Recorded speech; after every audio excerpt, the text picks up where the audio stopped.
High বন্ধুরা, আমি আজকে মুসুর ডাল আর মুগের ডাল মিলিয়ে খিচুড়ি বানাবো। পেঁয়াজ, চিংড়ি মাছ দিয়ে করুন।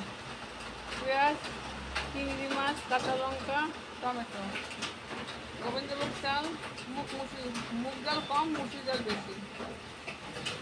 আর তেল বসি, ডাল আর চালটা একটু কষে, দেখুন চালটা ভালো করে কষে নিচ্ছি। নাহলে কী হয় বলুন তো, চালটা লোড হয়ে যায়। গোবিন্দভোগ চাল তো। আমি এখানে চিংড়ি মাছ, টমেটো, কাঁচা লঙ্কা, পেঁয়াজ আর পোকা ইলিশ ভাজা। এই দেখুন আমার চালটা কষা হয়ে গেছে, একটু হালকা কষে দিলাম, নাহলে ভালো হয়। এই দেখুন চালটা করে এখানে দিয়ে দিয়েছে, এটা ফুটিয়ে ফোড়নটা দিয়ে দিচ্ছি। এই দেখুন জিরে, তেজপাতা, শুকনো লঙ্কা সব ফোড়ন দিয়ে দিচ্ছি।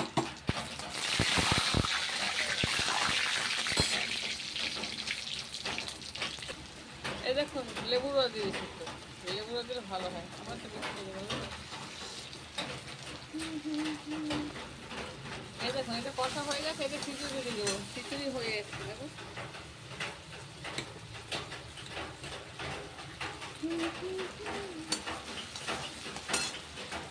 এই দেখুন ভাজাটা কত সুন্দর হয়ে গেছে। এবার খিচুড়িগুলো দিয়ে দেবো। দিয়ে দিলাম, দিয়ে দিলাম।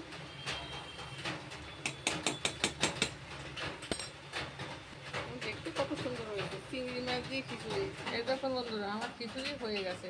একটু খেয়ে দেখতো, একটু খেয়ে দেখুন। দেখুন দেখতে কত সুন্দর।